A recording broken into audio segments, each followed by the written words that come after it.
Wait lang. Good day. We are the Group 3 and the topic assigned to us is estimating demand under segmentation. Here's a quick overview. Next slide po. We will be discussing the definition of market segmentation, 5 characteristics of a market segmentation, importance of a market segmentation, examples of a market segmentation, and lastly, the benefits of a market segmentation. So for now, we will first tackle the definitions of market segmentation. Market segmentation is defined as the segmentation or division of markets into various homogeneous of customers, each of them reacting differently to promotion, communication, pricing, and other variables of the marketing mix. Market segments should be formed in a way that difference between buyers within each segment is as small as possible. So, based po dyan sa sinabing definition ng market segmentation, parang sinasabi po na in order to be a true market segment, kailangan po na yung mga tao sa organization ng bawat segment, kailangan po mag-respond sila differently to variations in the marketing mix kumpara po dun sa mga other segments. This also implies that for any classification scheme to qualify as market segmentation, yung segments po dapat in-exhibit nila itong mga behavioral response differences. So, next slide po.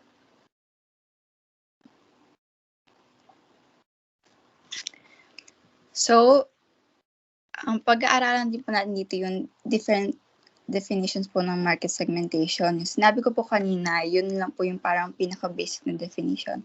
Tapos dito naman po, si Paul Green and Donald Tull, nag-set po sila ng 4 basic criteria para sa market segmentation. First, sabi po nila, the segments must exist in the environment.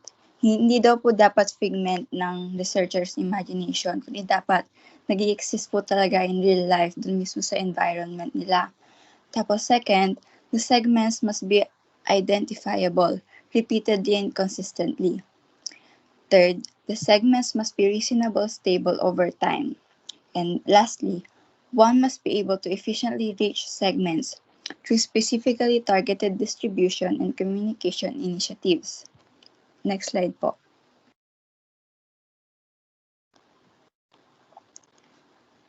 According naman po kay Schiffman at kay Canok, market segmentation can be defined as the process of dividing a market into distinct subsets of consumers with common needs or characteristics and selecting one or more segments to target with a distinct marketing mix.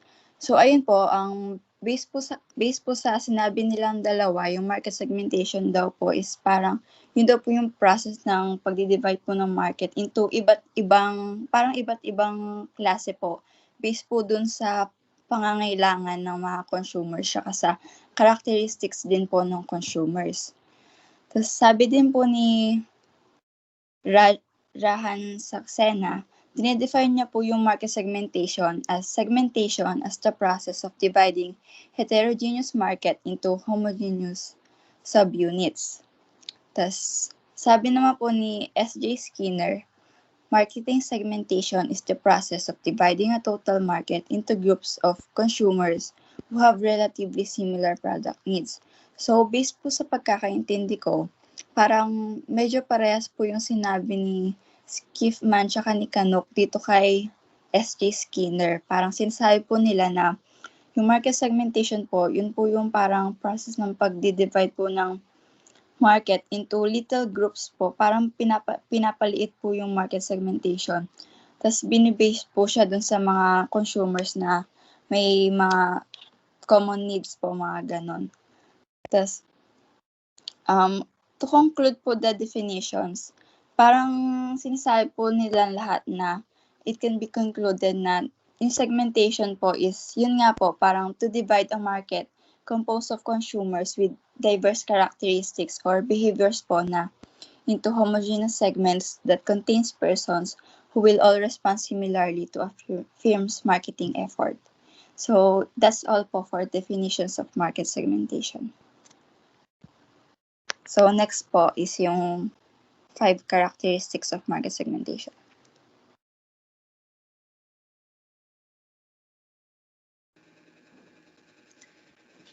We have here the top 5 characteristics of that a market segment should have po. Number 1 is identification.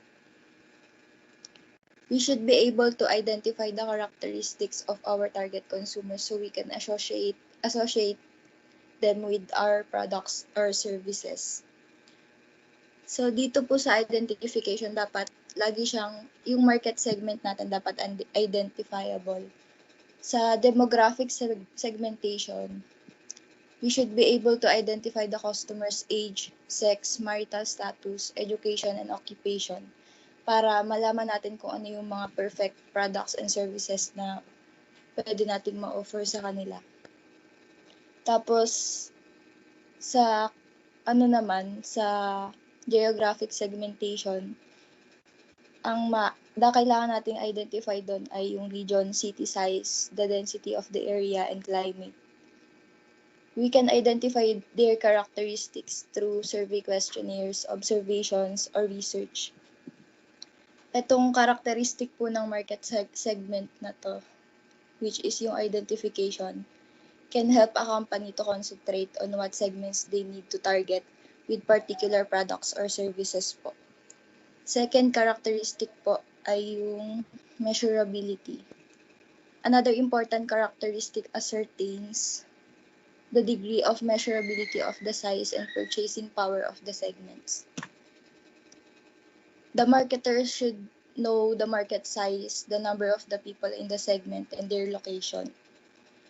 Each segment should always measure everything to know the definition of our market segmentation. Ito po yung isa sa mga strategic marketing plans para mag-grow yung business fruitfully. Measurability helps us to distinguish opportunities and plans that will fit our business investments and ideas. Yung mga kaalaman po natin sa market size, sa number of people po, tsaka yung location nila, kung saan tayo tatayo ng kung market segment. Yun po yung makakatulong sa atin para makahanap ng informations para sa susunod pong action na gagawin natin. Next na po. So ayun po. The third characteristic of market segmentation is accessibility. The extent to which the market segments can be reached and served is another area of concern. The consumers must be accessible or available to the marketers. For instance, a company which sells skincare products may find that heavy users of its brand are teenagers and young women who are frequent visitors at fast food centers and beauty parlors. So from the word itself po, it is for us to know if the consumers are accessible or near to the marketers. Next slide po. The fourth one is sustainability. Another matter of concern for the marketer is the extent to which the segments are large enough and worthy of investment. For a market segment to be worthwhile, it must have a large number of people with specific needs and interests. The size of the large segment must be big enough to be economically viable. The size of the market is not the only indicator of the economic worthiness of the segment. Dito po sa sustainability, basically, it means meeting our own needs without compromising the ability of future generations to meet their own needs. Next po. Stability. Marketers would like to target consumers whose behavior can be predicted. The marketers want to be sure of the stability of the consumers in terms of their demographic and psychological characteristics and wants and needs, which are likely to grow faster over a period of time. Marketers would like to avoid fads, which may disappear one day because it is unpredictable in terms of durability. So ayun nga po, The marketers will target their consumers who has the capacity to buy their product. For example po is yung Apple.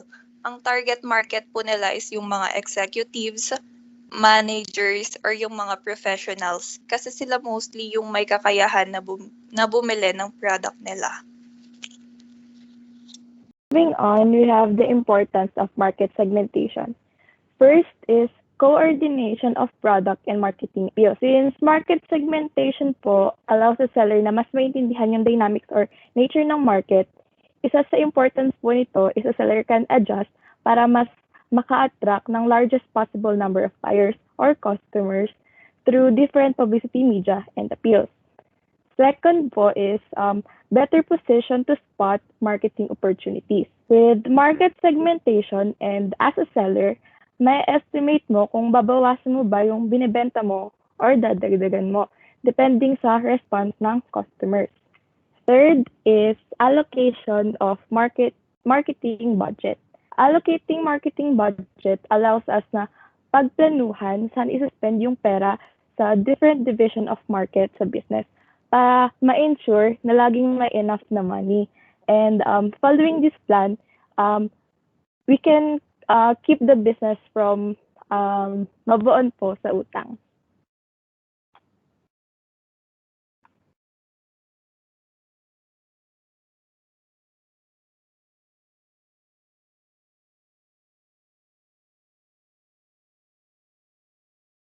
Next slide po. For number 4 po, meeting the competition effectively. It helps the producer to face the competition of his rivals effectively. The producer can adopt different strategies for different markets, taking into account the rival strategies. Knowing who your competitors are and what they are offering can help you to make your products, services, and marketing stand out. It will enable you to set your prices competitively and help you to respond to rival marketing campaigns with your own initiatives. Number 5, effective marketing program.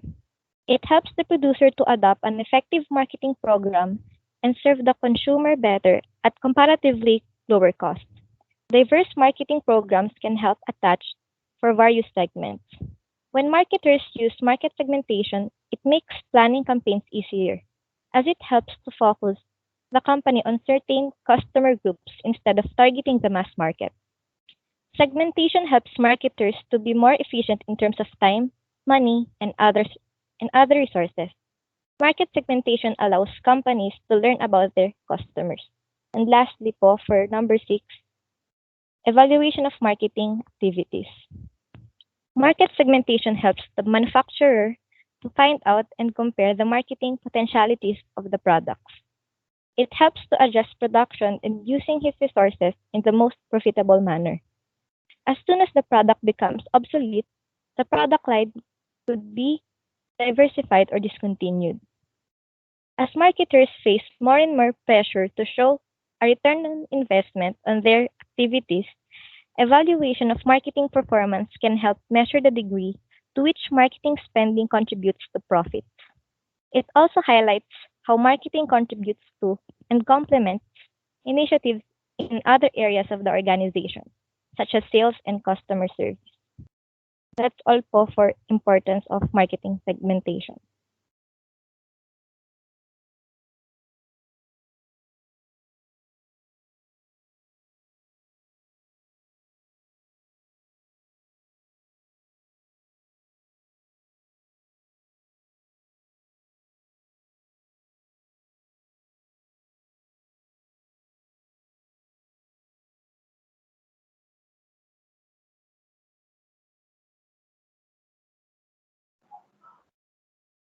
Hello.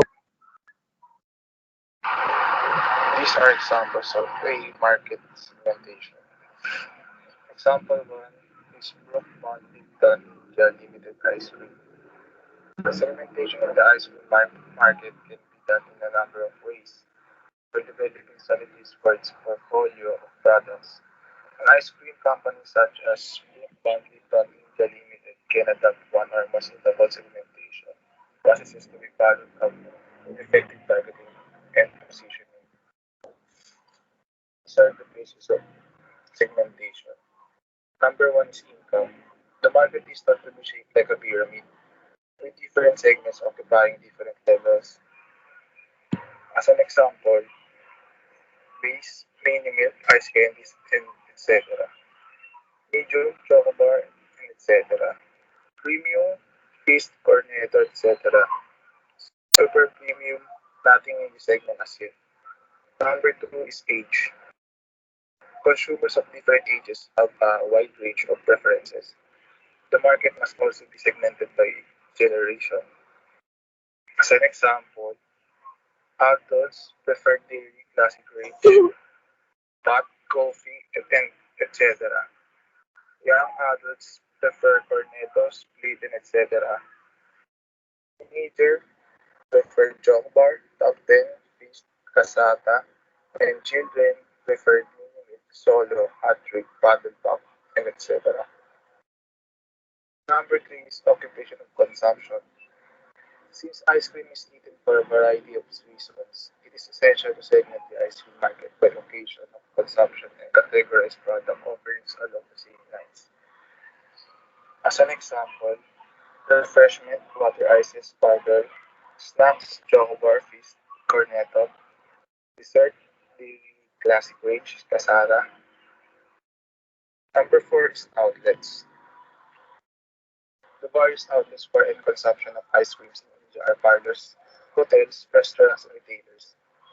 Further, retailers could either use on-the-premises consumption or take-home consumption. For all these different end consumption points, the company can tailor its product portfolio. As an example, parlors, the classic range parlor offerings such as sundaes, etc.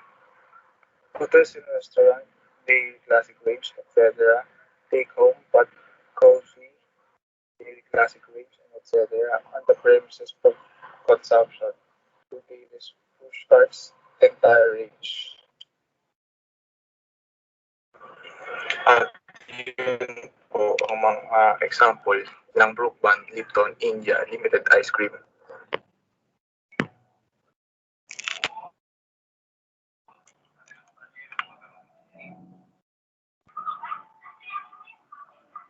Example 2 na po.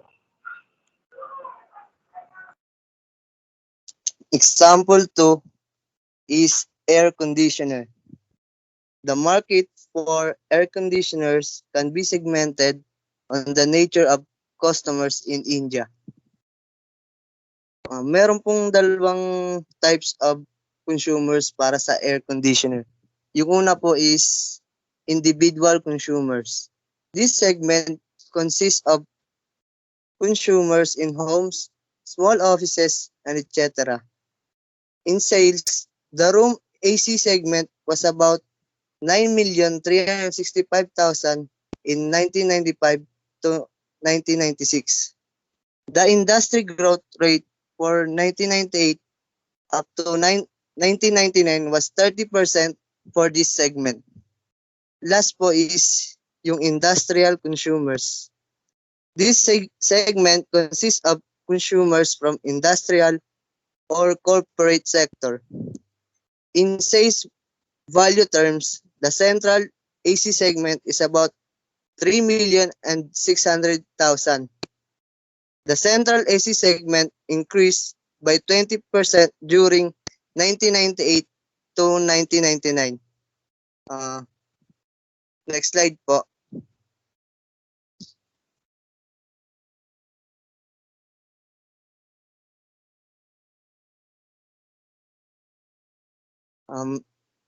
Meron pong dalawang categories para sa market ng industrial consumers.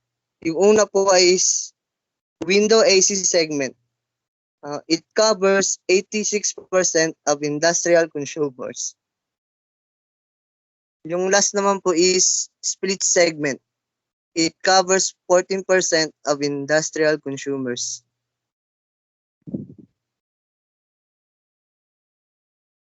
Tapos ka na, Tol? Okay na po. Okay. Example number 3. Market segmentation of paint. Industrial paints. The paint market is broadly classified as industrial and decorative paints. Powder coatings, high performance coatings, automotive paints, marine paints, other general industrial finishes. Decorative paints. This market can be further classified on the basis of the following: customer types, institutional or retail or domestic use, product features or categories, distempers, enamels, emulsions, and etc. Price, premium, medium, economy, and etc.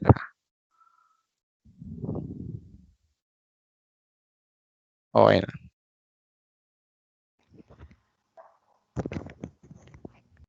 Hello, rinig po ba ako? Hello? Opo, rinig. Okay po. Moving on from the examples of market segmentation, we will now proceed to the benefits of market segmentation. In this PowerPoint, we will be discussing 6 benefits of market segmentation.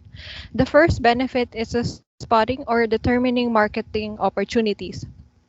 Market segmentation is a process that enables to identify market opportunities. A marketer can create and study the needs of each particular segment in line with the current offerings by its competitors. From the results of the study, the marketer can find the current satisfaction of the customers. And if low levels of satisfactions were present, this could be an excellent marketing opportunity.